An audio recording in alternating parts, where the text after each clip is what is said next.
Funding for This Is Nashville comes from you, our listeners, and Music City Prep Clinic, Nashville-based provider for PrEP, and offering comprehensive sexual health services in an environment designed to be safe, professional, and shame-free. Learn more at musiccityprep.org. I'm Khalil Ekalona, and this is Nashville. Today, we're talking with the legendary Pulitzer Prize-winning playwright Paula Vogel. She's been in the theater industry for decades, penning acclaimed plays such as How I Learned to Drive, The Long Christmas Ride Home, The Baltimore Waltz, and more. Nashville Repertory Theatre is currently running a production of Paula Vogel's play Indecent, which tackles big themes like censorship and antisemitism in the 20th century. Paula Vogel, welcome to This Is Nashville. Thank you so much, Khalil. I'm really pleased to join you. It is really an honor to have you on the show. Now, for our listeners that haven't seen the play before, Indecent tells the story of the production of The God of Vengeance. Now, you wrote it and can explain it much, much better than I can. Do you mind giving us a little summary of what Indecent is about? I will try. Okay, Indecent is kind of a history of a single play called The God of Vengeance that was written in 1906 by a 24-year-old newlywed man by the name of Sholem Asch. And when it was first presented in Poland in 1906 in Yiddish, it caused a little bit of a stir, but it was then produced in Germany, and it went all through Europe and was a critical success. It was acclaimed. The play God of Vengeance itself is about a family. It is about a man who is raising a pure kosher daughter, trying to marry her to a well-placed rabbi's son. But the difficulty is that he runs a brothel in his basement. And he is using that money to raise his daughter and bribe a marriage for her. The hitch is that the daughter falls in love with one of the prostitutes. The relationship between the two women was seen as a very pure love. Okay, this is 1906. People loved this play in Europe. It transferred to New York in Yiddish and played downtown. Another huge success for years and years and years. Then someone got the bright idea, hey, what if we translate it into English and produce it on Broadway?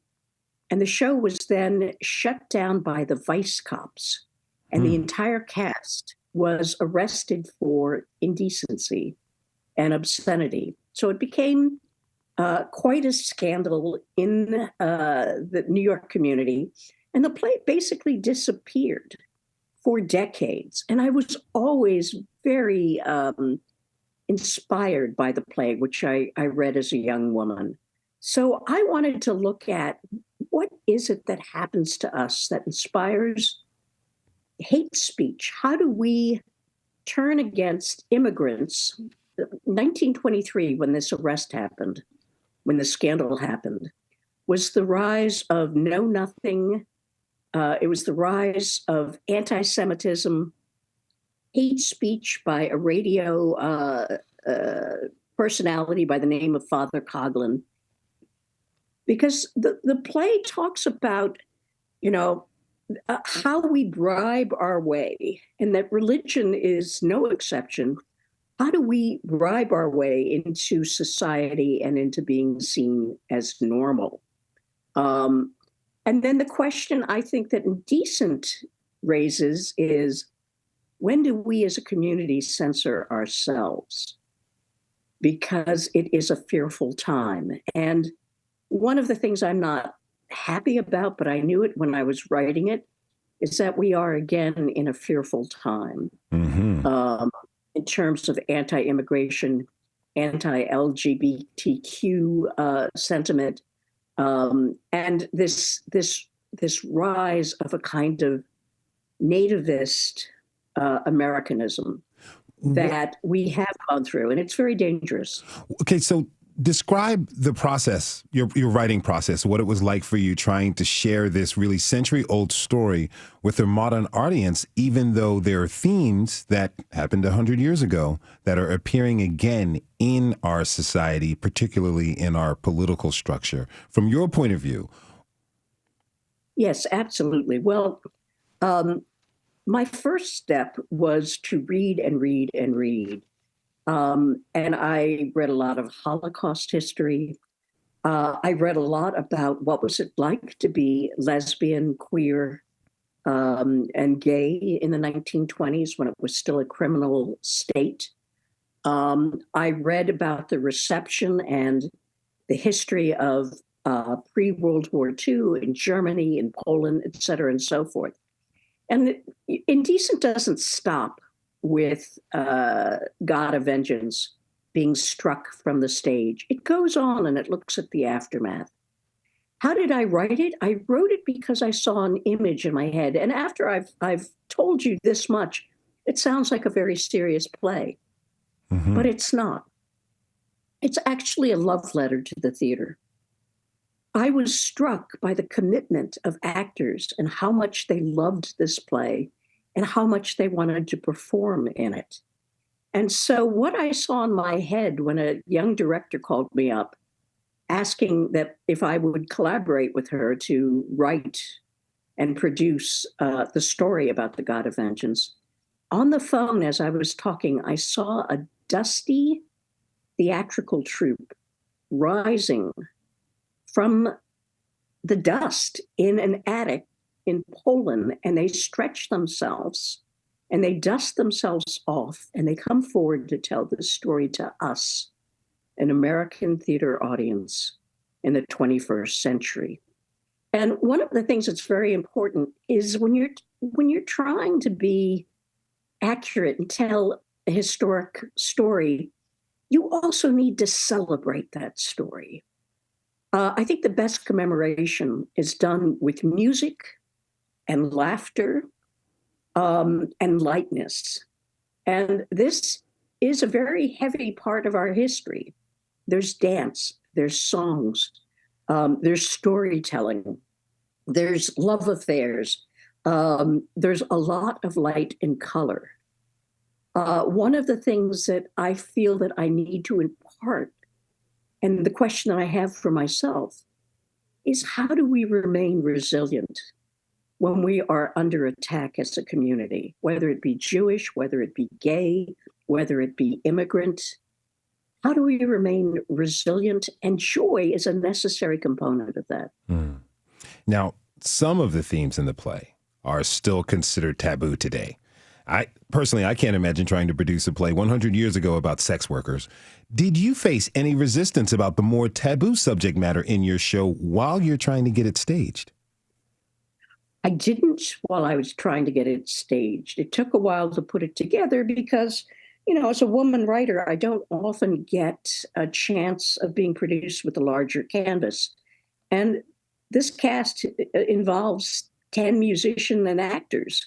So it took a while to put together a process where I could continue to work on the play with the same cast. We went from New Haven. Actually, we started at Sundance, and then we went from New Haven to La Jolla to a small theater in New York. So it's more difficult for that reason. I didn't encounter any difficulties about the play until a high school wanted to put on, the High School of the Performing Arts in Jacksonville, Florida, announced Indecent as their spring show in the drama division. That's a far cry from The Wizard of Oz. Far cry. But the students loved it. The parents loved it. They gave their permission. And then there was a new superintendent who ended up not only canceling the production, but apparently calling parents to tell them that I was a pornographer. So listen, I'm now 72 years old. What is considered salient, perhaps by the superintendent, was the story of the love between these two women, which, quite frankly, in the original production was represented by a kiss. So is Indecent, which is about the censorship of a play itself, beyond normality, that it must itself be censored? instead of offering young adults the opportunity to look at how do we deal with portraying a community in a way that's not just a kind of glowing mythology. What happens if we want to write about our neighborhood and our neighbors and our family and our communities in a critical way with love? And this was the charge that was leveled against Sholem Asch. Originally, there were Yiddish artists who didn't want him to produce the play because it was written and produced at a time of high anti-Semitism in Europe. And Sholem Asch in the play Indecent says, "Must every Jew on stage be a paragon?" So I think there's really interesting themes for young artists to explore. And by the way, Indecent has been done in high schools and in community and in colleges all over the country. So what is better, to enforce and police the sexuality and the love and the lifestyle and the religion of other people while being able to hide one's own, shall we say, what they might label as an indiscretion?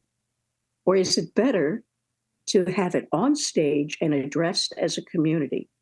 You know, you never stray away from talking about difficult topics in your work. That's something that we try to do here at This Is Nashville. I'm curious about what draws you to settings like brothels or controversial topics like sex work when you are writing and developing plays. Or How I Learned to Drive, which is about pedophilia and incest. I'm going to be absolutely honest here. A lot of it starts in my own life. And watching women as a child and understanding, how do you understand prostitution as a girl, as a child? What makes any woman who has to earn her living that way different from me as a secretary, which is how I began? Why is it that we refuse to look at people as people? Why are we censoring them? Why are we not looking at the conditions and the character?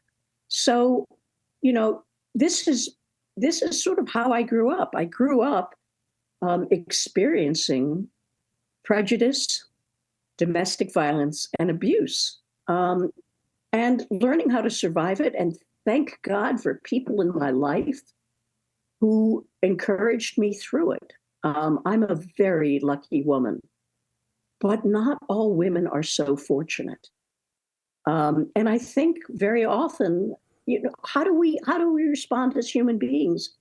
I'm not a paragon. There are times when I have to step over bodies lying in the street who don't have money enough to get indoors. We're constantly beset by problems of the human condition. But I think theater allows us to see those problems as our problems, my problem, and not their problem. And I think there's a discourse going on right now, and I imagine it's going on in Nashville, where it's not our children, perhaps, that have been shot and massacred in a school. And if it isn't our children, is it our problem? Is gun violence our problem? Now, I've never experienced that, but I think it is my problem. I don't know what to do about it. But I'd like to see it on stage so there could be a discussion of it. And the other thing that I think theater is a spiritual bread that we break together. It's a way we can come together to watch a play. And by the end of the evening, we are a community. So for me, there's a great deal of healing by telling these stories, but the stories are always told. I can't help myself. I really love corny Borscht Belt humor. There's always humor and there's always laughter. There's always skills that we have as human beings to resist and find resiliency in our conditions. And my great concern right now is I don't want to drift in this period into a them versus us sentiment that's happening, I feel, in the 2024 election. I need to hold on to the fact that I know Republicans and I love them. I need to try and understand people who would vote for Trump. But I have to say that I fear as they vote for Trump, they're voting for my demise as a woman, a gay woman, and a Jew. How do I understand that?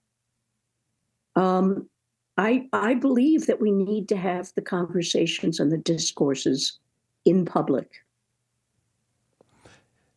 You were talking about the spiritual belt that theater is, that it can be for us to understand each other's humanity. You know, I'm looking at the success that Indecent had seen, nominated for a Tony Award for Best Play, took home awards for Best Directing and Lighting Design, a very, very sharp contrast to the original play being so heavily centered. What do you think the cast and the crew of The God of Vengeance, these potential people, this dusty theater troupe that you saw in your imagination, what do you think they would have to say about Indecent's success? I believe that that art should wound our memories so we remember. How do I tell younger generations who think of the Holocaust as history that no, it's still with us? It's something that's in our bones. And I hope that when you see the play, you realize history never goes away. We have to be aware of it as our history so we don't repeat it. So I feel there's a lot of love. And what I'm hoping is that at the end of my life, because I've been so damn lucky to spend my life in rooms with actors and artists, that I see images from the plays that I've experienced with these extraordinary artists as I end my life. And I'd like to imagine that all the Yiddish actors who performed in God of Vengeance had that solace too, as they neared their end at Auschwitz. How do we cling on to the beauty that we've seen and we've witnessed? How do we highlight the beauty rather than the atrocity? I think that what happens, and what is happening, at least to me, is that I end up feeling a passivity because there are so many crises. There's so much chaos. And particularly, I think when Donald Trump was in office, it felt like on all sides, what can I do as an individual citizen? What can I do witnessing George Floyd? What can I do witnessing a woman and her two daughters killed by razor wire in the river trying to cross to America? What do we do? It's very easy to feel overcome. But I think that the reason the play is so successful is because there's a beauty to it. There's a beauty and a love to it.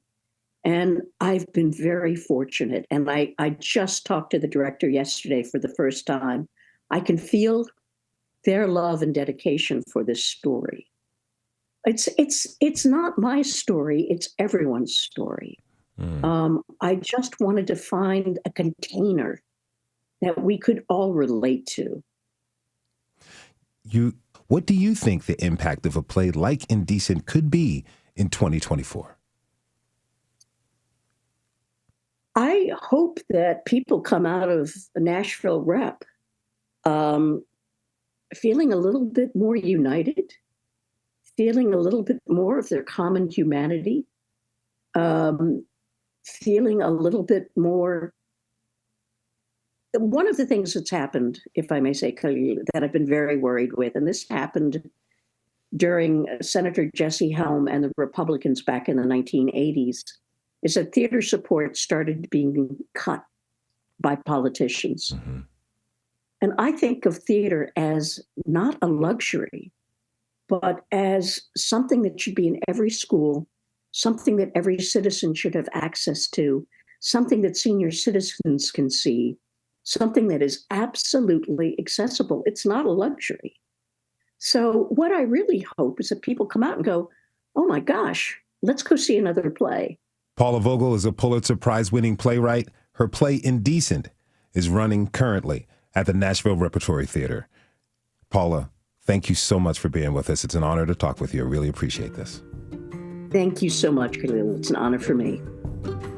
Later this hour, we'll talk with folks from the Nashville Repertory Theatre that are currently bringing Indecent to life for Middle Tennessee audiences.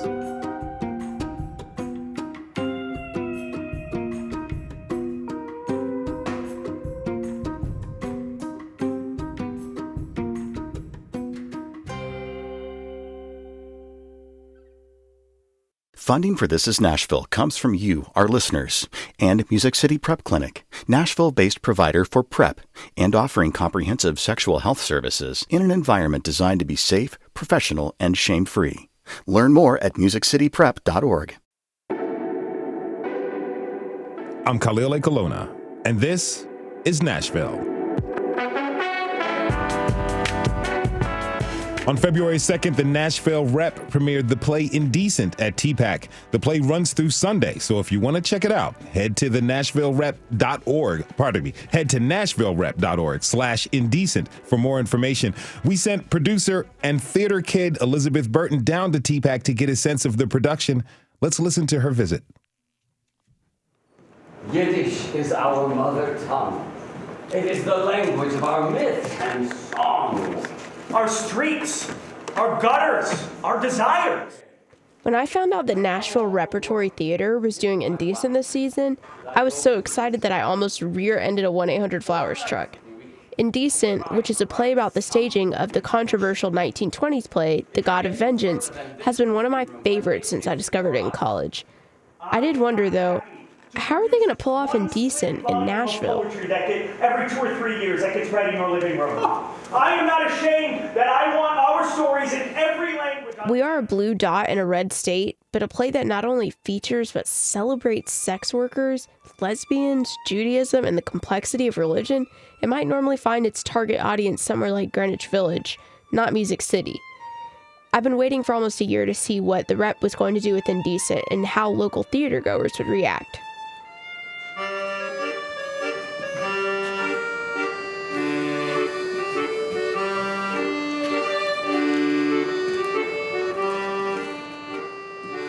Last week, I stopped by TPAC to sit in on a rehearsal. When I walked into the theater, I was struck by how immediately immersed I felt into the world of Indecent. The set was striking, with these old homey chairs, big briefcases, huge dusty coats on coat racks in the corners.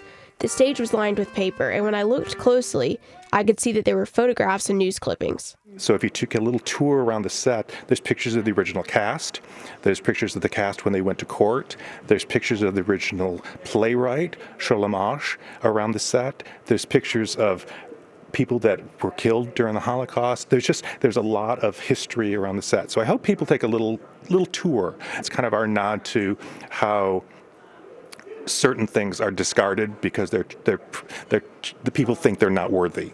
That's Gary Seehoff, who's the scenic designer. He's been with Nashville Rep for nearly 25 years and has done a lot of productions with them in his time. Indecent presented a unique and exciting challenge, with parts of it taking place in Europe, parts in America. Some of the scenes are set on Broadway, and some were in concentration camps. I like the ones that are a little more creative, that aren't just a set. Paula Vogel is a brilliant playwright. It's interesting and heart-provoking and often makes me cry every single time I watch it.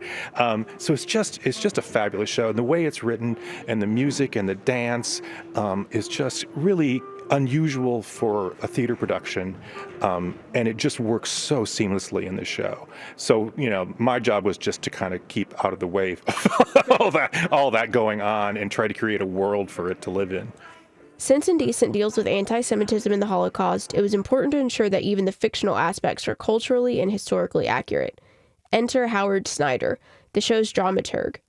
So my job, way before we even start rehearsals, is to research everything I can about the show, about the content of the show, provide the director as well as the cast and the production team with resources, historical resources, sometimes my own perspective as growing up Jewish and the child of Jews and grandparents who immigrated to the United States in the early 20th century, the same time that this play is set.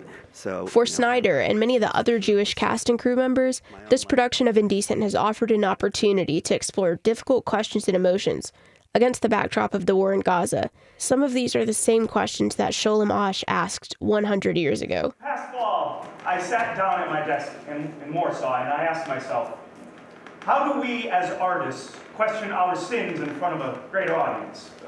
How do we as Jews show ourselves as flawed and complex human beings? Set designer Gary C. Hoff hopes audiences can do the same. I hope they're really enveloped by it. I hope they're drawn into it to really go away with a sense of questioning about who gets to decide what's good art, who gets to decide what we can see and not see,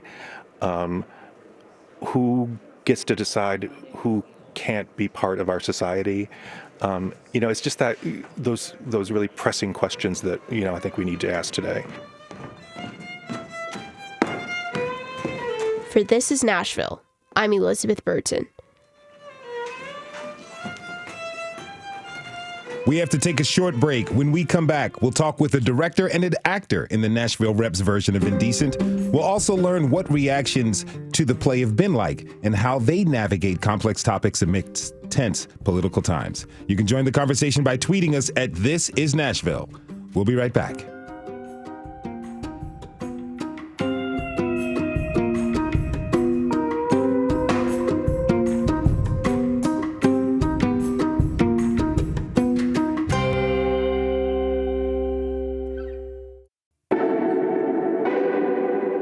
I'm Khalil A. Colonna, and this is Nashville. The Nashville Repertory Theatre is currently performing the play Indecent, written by the venerable Paula Vogel. Now, before the break, we got a peek of what was happening behind the curtain. Now let's talk with two people directly involved with the play. Sarah Eiley is an actor and Indecent, and Micah Shane Brewer is the director of the play. He's also the artistic director of the Nashville Rep. Sarah, Micah Shane, thank you so much for being here. Welcome to This is Nashville. Thank you. Thank you for having us. It's really great to have you both here. Why don't we start with this? I'm curious about how you chose what productions to go with for this theater season. Micah Shane, what was the selection process like when you began to talk about putting on Indecent? It's always it's like a very complicated puzzle because you're looking for the right pieces. You want a little bit of everything in the season. I saw Indecent 7 years ago on Broadway, and I knew nothing about the show, and I left with this just immense feeling of this cathartic feeling of what theater can do. Like I left asking questions. I left with all the feels. And a couple of years ago, I read the script again, and I knew that I wanted to do it at some point. And last year, we were going through so many different things here in not only our country, but here in Nashville. Censorship, the drag bill, the antisemitism that we're seeing all over the country. And it spoke to me in a way that I thought this was the time to tell this story. And so it's been a perfect time. It's been a time of healing for us as a cast. It's been a time of unity. It's been a beautiful experience for us to come together and bring these characters to life and share this story with Nashville audiences. Were there any moments of consternation or worry that Nashville audiences would be upset with the political themes that the show covers? I don't think so. It is a political show, but it also is it's a show that celebrates our humanity, our differences. It's a way that we can come together and talk about difficult things, but also celebrate what theater can do. Now, Sarah, had you heard or read or seen the play before you got involved with this production? No, I hadn't. And funny enough, I came to the auditions and I thought I was auditioning for 9 to 5. Okay. And then when I was called back for Indecent, I was like, well, I might as well look into the show. I didn't know much about it. And the moment I connected with Indecent, which didn't take very long, I just knew that this was part of my path being here in Nashville.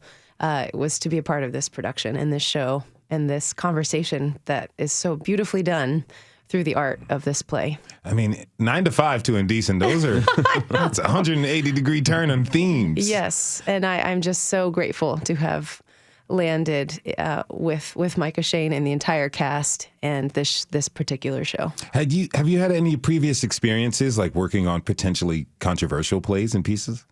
Not in this way. The pieces that I've been a part of have been very art forward, very poetic. It's what I'm drawn to. The ones that I resonate with the most and deeply care about. But I haven't been a part of something that could potentially be this controversial. And I love being a part of it. How did it feel as you were preparing to, a lot of thespians, they tell me this about your approach that you were going to get into very, very heavy, deep, emotional material. Talk to me about your process as you were getting into the role. Well, as a human being in my life with all of the different things that I do, talking about and thinking about and looking into the human experience is something that I have always been attracted to.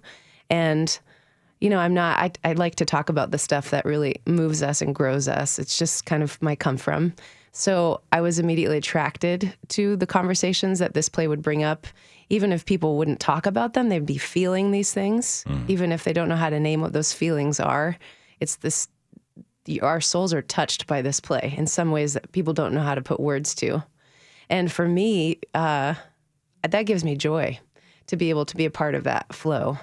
I was excited, a little nervous, but also just like, what an opportunity to unveil. You play more than one role in this play, correct? Yes, we all play. The whole cast plays a number of different roles. Talk to me about that, Micah Shane. I love this type of theater because it forces us as an audience to use our imagination and go along with this journey. And having a cast as talented and as wonderful as we have in Indecent, where they can, in 10 seconds, change a character with maybe just a change of a small item of costume, whether it's a hat or what. But just watching the story come to life and seeing the through line, and Sarah especially, the characters that she plays throughout the evening. As an audience member, I like to be able to connect the dots.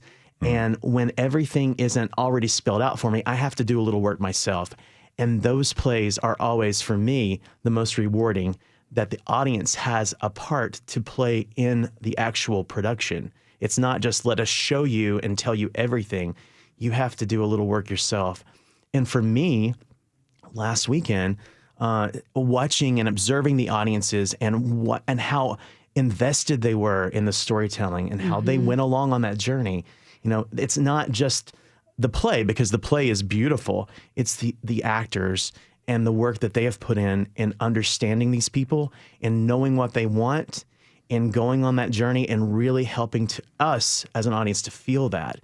That's what's magic about the theater for me. Yeah. And I noticed this last weekend, the audience became part of the flow of the show, and us, the cast members, we have so many different roles that we're playing, and we get just a few minutes or seconds sometimes in each role. So to hear the audience, sometimes they became like one voice, and we could hear where they were all like, ha ha ha, yeah. You could feel their emotions in the room, which gives us so much knowledge of what to lean into and beats to lean into and move from. They say that when we come together as a collective body, our hearts begin to beat as one. And you can feel that in the room. It. Absolutely. Yes. And the cast, I feel we feel that way too. And what's interesting is that we don't really have a backstage in this production. We're all on stage the whole time. Wow. So it's like you're watching all of it. You're watching the characters put on and off a shawl or put on and off a hat and becoming these characters as we step in, and we're all back there supporting each other, and the audience is part of that. So it's amazing. How many roles are you playing in this? I was thinking about that. Micah Shane, help me. It's Dorothy. It's Frida Niemann.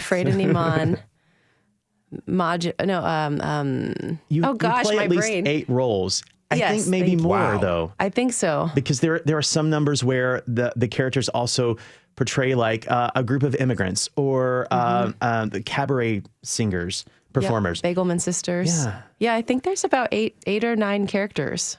How do you prepare to be 8 or 9 different people? It is a practice of presence, for sure.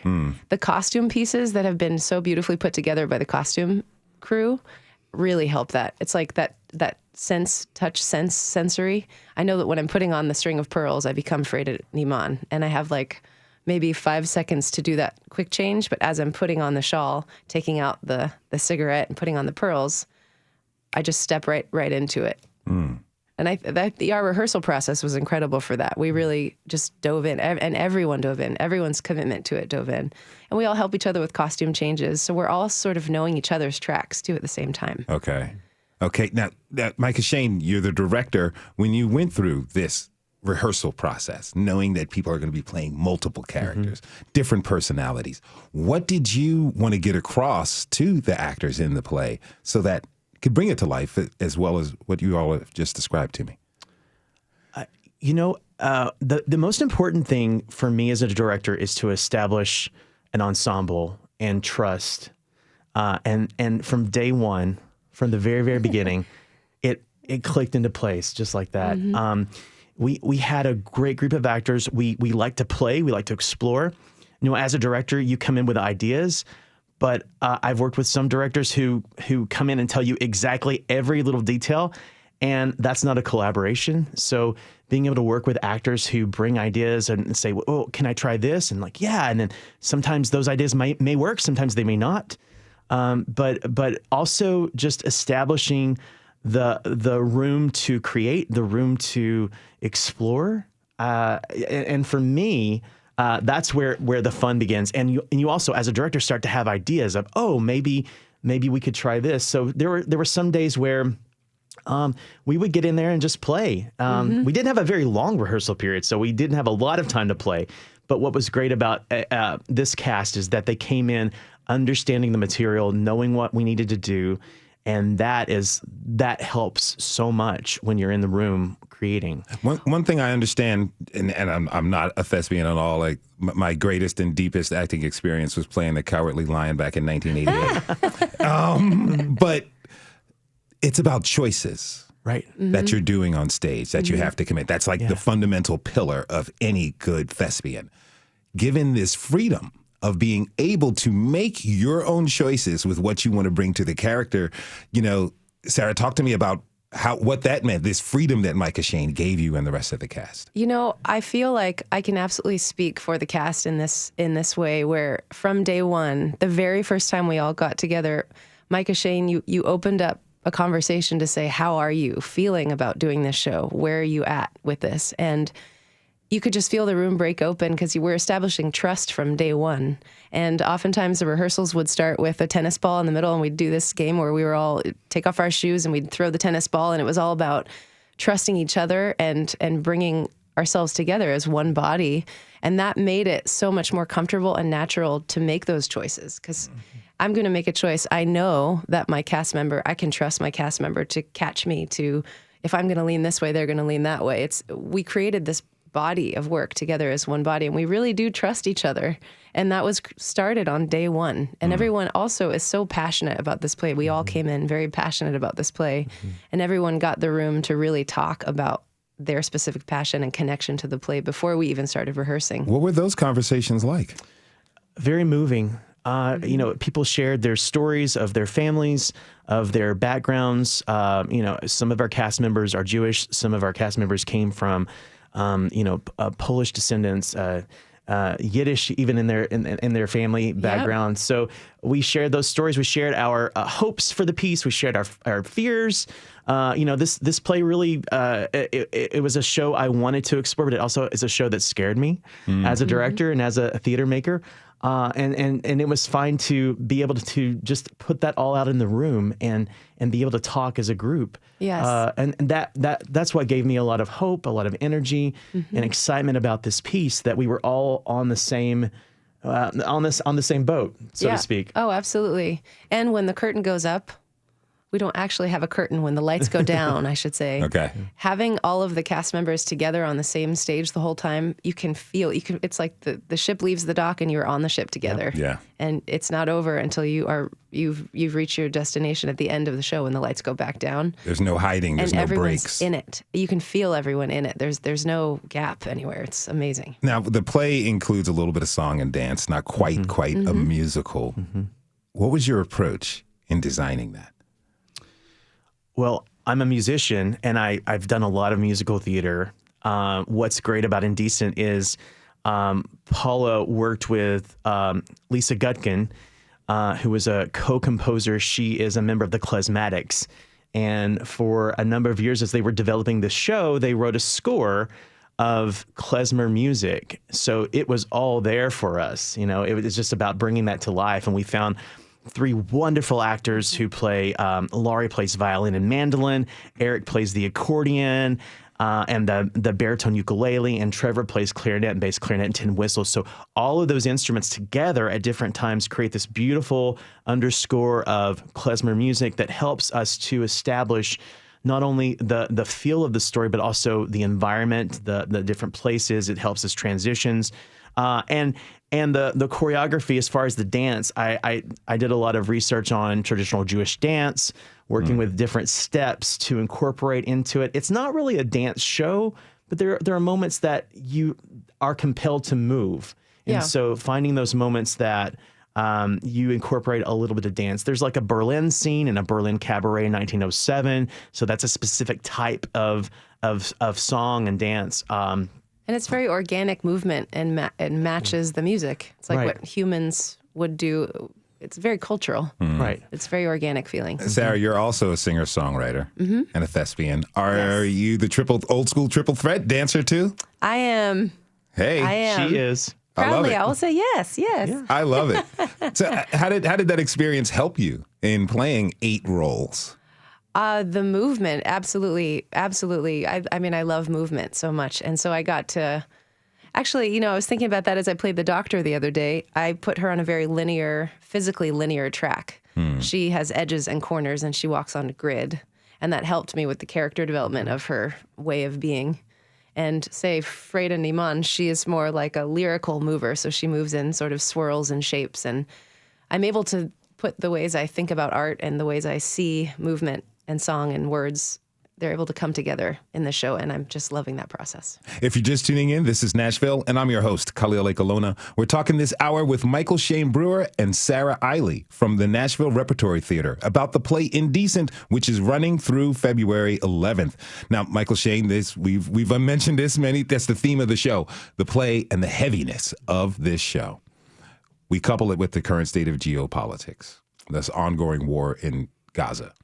You mentioned a little bit before about the discussions, you all sitting down, people sharing their histories of where they're at, and I'm sure their feelings about what is happening right now, not only in our country, but in other parts of the world. What did that do to make you all unified? Does it sound cliche for me to call you a family, but it really brought you together as you were going through this very emotional piece of work during very emotional times. Talk to me about how it brought you all together. It's a great question. Paula Vogel actually has a quote where she says, "The power of art is the power to wound our memory," which really resonated with me. If you think about this play, it spans from 1906 to 1953. So almost 50 years of storytelling. And during those 50 years, so much happened in our world. And we're still living with that today. You think of the Holocaust as this, 80-something years ago. But we're still living with what happened, the hate that permeated the world at that moment. That hate is still here. The story of the God of vengeance and how it was shut down for obscenity. We're still facing those problems and people wanting to censor books and ban books and censor voices and censor people from speaking out. To me, as a theater artist and as a theater maker, we have to tell these stories to not only understand each other, but also to put out into the universe the hope that we have for change.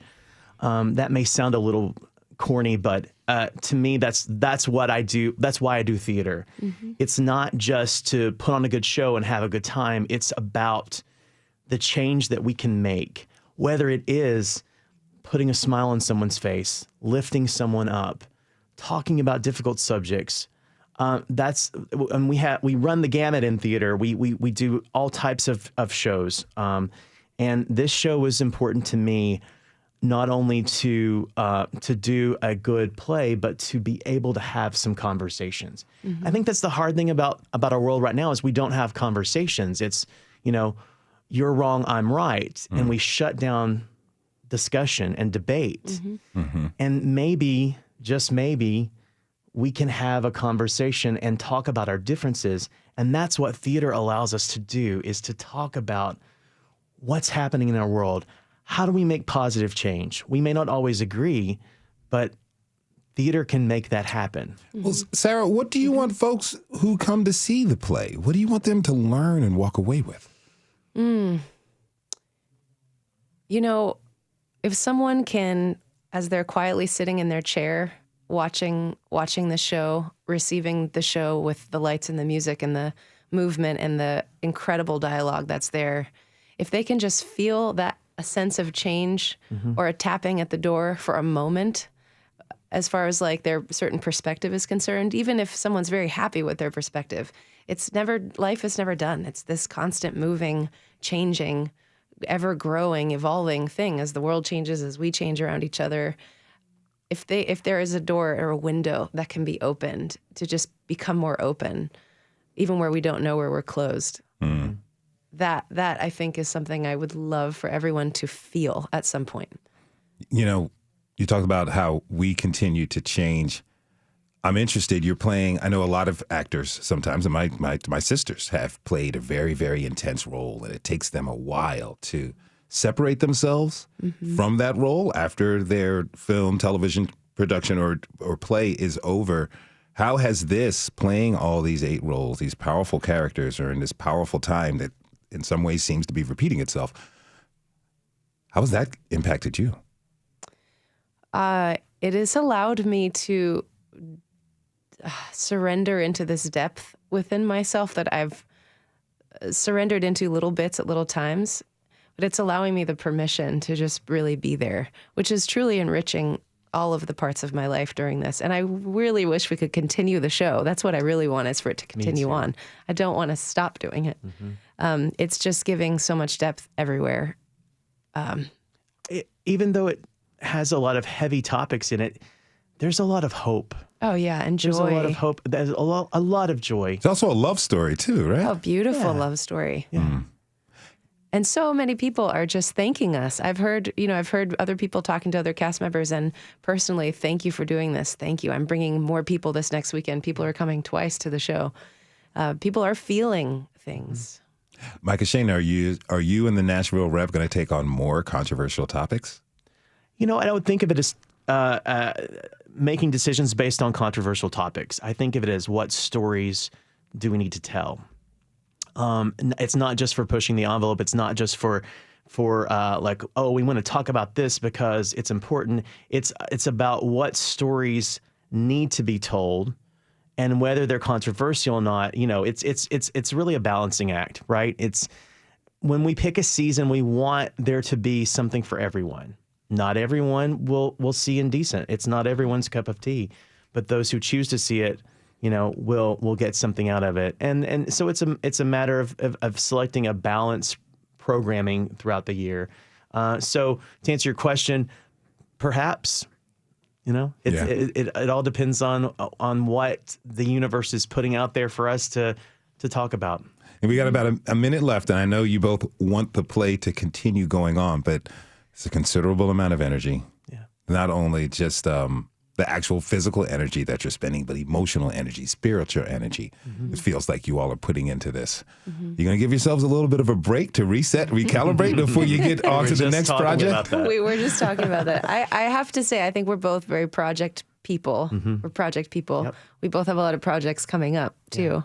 But it is so important to have some self-care and nurturing and some downtime as well. I'm noticing that more and more. It's like you got to refill the battery so that it can be fully operational. I'm horrible at that. I'm a workaholic. So but yes, for sure, I'm feeling it. And but also just the time to regroup, the time to think and plan and dream, so to speak. And right now we're working on next season and trying to get everything in line to announce our 40th anniversary, which is next year. Oh, wow. Yeah. Absolutely wonderful. Make sure you guys come on the show so we can talk about that, will. okay? Thank you. Perfect. Sarah Eiley is a part of the cast for Indecent, and Micah Shane Brewer is the director of the play. He's also the artistic director of the Nashville Rep. The play runs through Sunday, February 11th. Head out to nashvillerep.org for more information. Sarah, Micah Shane, thank you both so much. Congratulations. Thank you. Thank you so much. And thanks to you for tuning in this hour. This is Nashville is a production of Nashville Public Radio. Today's episode was produced by Elizabeth Burton. It was directed by our senior producer, Tasha A.F. Lemley. Our board operator and technical director is Liv Lombardi. Live tweeting was handled by Elizabeth Burton as well. The masterminds behind our theme music are Larange and Namir Blade. Special thanks to Amos Glass and LaTanya Turner. You can listen back at thisisnashville.org or wherever you get your podcasts. And the conversation doesn't end here. Tweet us at This Is Nashville. Find us on Instagram and tell us what you want from our show by filling out our quick survey online. This is Nashville. I'm Khalil Ekalona. We'll see you tomorrow, everybody. And be good to each other.